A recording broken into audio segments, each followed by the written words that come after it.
हमार सोना आशु आशु आशु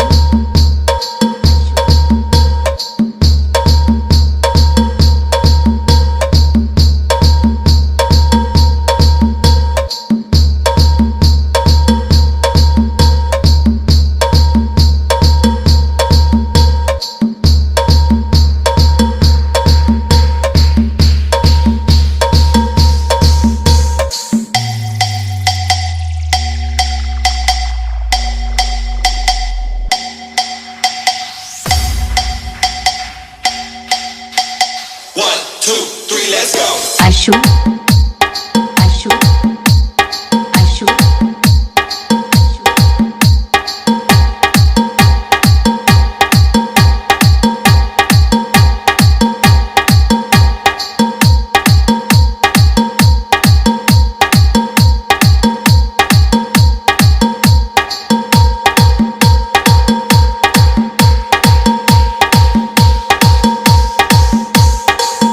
दिन मैं अपने ताव में आऊंगा ना, नीचे से डालूंगा ऊपर से निकालूंगा, दोनों की दोनों आंखें बाहर आ जाएंगी। और जो तू इतना इतराता है ना कि इन पॉलिटिशियन को जानता हूँ, ये बिजनेसमैन को जानता हूँ,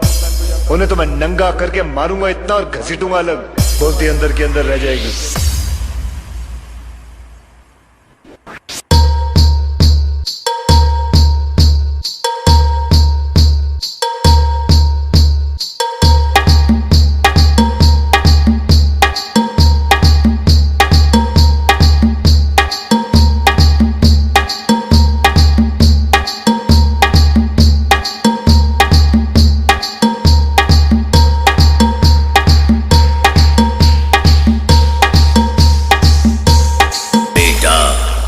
जिसे कोई ना समझ पाया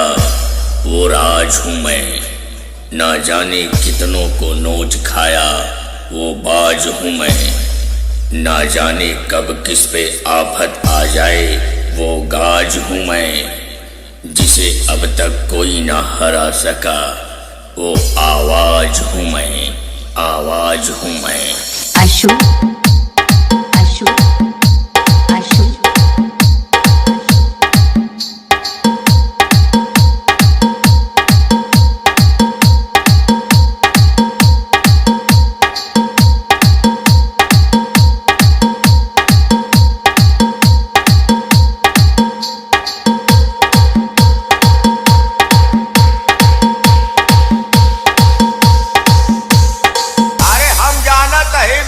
जानत है का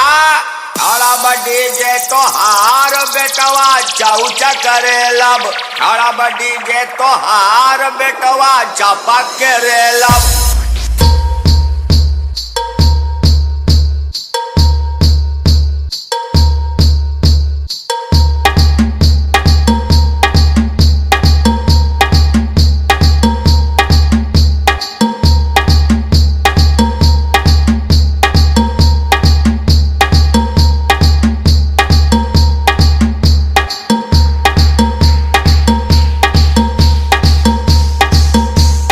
आशु